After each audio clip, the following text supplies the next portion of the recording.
Le Nutri-Score, comme son nom le laisse entendre, c'est un indicateur de la valeur nutritionnelle d'un aliment. Donc c'est un code synthétique qui permet de se faire une première idée rapide sans avoir à analyser en détail tout le tableau des infos nutritionnelles qui est écrit en petit au dos du paquet. Alors, comment il s'attribue ? Il n'y a pas de jury qui se réunirait pour attribuer une note, là c'est déterminé par calcul sur la composition du produit, et des calculs basés sur des résultats d'études scientifiques. Dans une denrée alimentaire, il y a des nutriments qui sont à limiter, parce qu'ils ont des répercussions sur la santé, comme les acides gras saturés, les sucres simples et le sel. Et par contre, il y a d'autres composants qui, eux, sont à favoriser. Ce qu'on va faire, c'est qu'on va regarder, pour 100 grammes de produit, combien on a de chacun de ces composants. Ceux à limiter et ceux à favoriser. Et pour chaque composant, il y a un barème qui va nous donner des points. On va se le faire à la main, sur un exemple, en suivant l'algorithme. Prenons notre fameux pot de rillettes avec les données pour 100 grammes de produit. Énergie 1633 kJ pour 100 grammes. On regarde dans le tableau ici, et on est sur cette ligne-là, entre 1340 et 1675, ce qui nous donne dans le barème 4 points négatifs. Pour les sucres, on est dans la tranche des moins de 4,5 grammes. Ça nous fait 0 points négatifs. Pour les graisses saturées, 15 grammes. Donc là, bim, 10 points négatifs. Bon, c'est de la rillette, hein, c'est pas du pâté de salade. Sel, 1,1 g. Là, il y a une petite difficulté, c'est que nous, on nous demande une valeur pour le sodium. Mais comme indiqué en dessous, la teneur en sodium correspond à la teneur en sel divisée par un coefficient de 2,5. Donc, 1,1 divisé par 2,5, ça fait 0,44 en grammes. Donc, 440 mg, soit 4 points négatifs. Total, 4 plus 10 plus 4, 18 points négatifs. Ce qui nous donne donc une composante N de 18. À présent, les nutriments à encourager. Fruits et légumes, 0.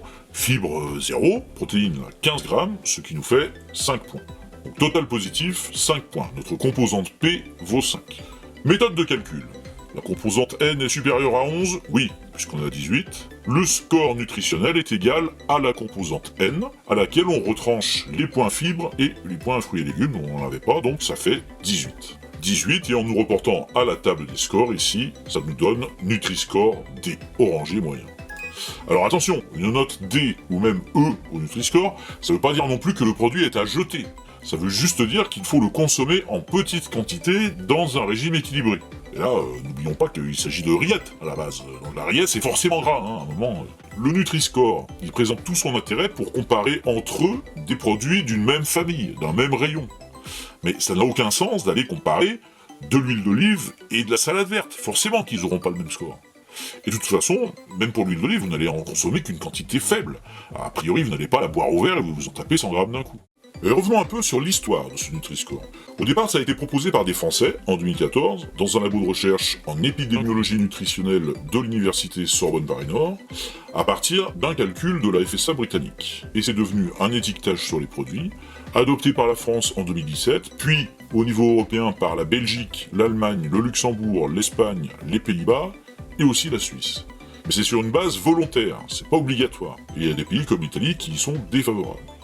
Alors, dès le départ, il y a eu déjà des oppositions de gros groupes agroalimentaires, dont les produits étaient mal classés avec le Nutri-Score et qui ont donc refusé de l'utiliser. Puis ils ont essayé même de proposer d'autres indicateurs alternatifs. Bon.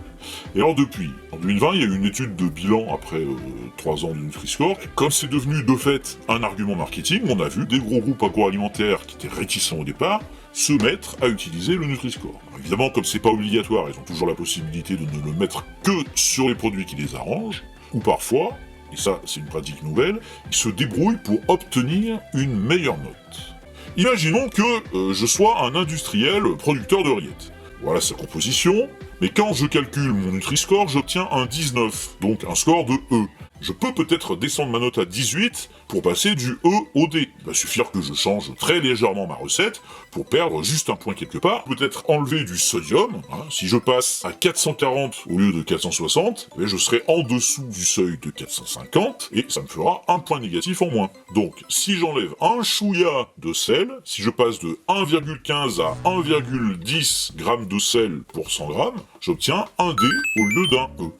Et ça, c'est ce qu'on appelle l'optimisation du Nutri-Score, qui est pratiquée par certains industriels. Alors, c'est un des points qui est discutable avec le Nutri-Score, parce que, sur le principe, c'est bien qu'un producteur rende son produit meilleur. Par contre, là, on voit bien que, en enlevant 0,05 g de sel pour 100 g de produit, j'ai pas changé fondamentalement sa composition. Et notamment, il y a toujours autant de gras. dans ma grillette, là, j'ai rien changé du tout. Donc, j'ai juste fait des petits ajustements à la marge pour m'arranger parce que je connais les règles, et du coup, j'ai une meilleure note. Mais c'est un peu du flan. Pas ma rillette, hein. Ma rillette, c'est toujours de la rillette, c'est la note qui est du flan. Suivez un peu, suivez. Le problème de cette pratique, c'est que tout le monde ne peut pas l'adopter. Il y en a qui vont être coincés.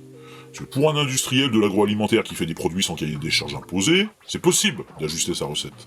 Mais ceux qui font des produits AOP, par exemple, ils ont des cahiers des charges à respecter très précis.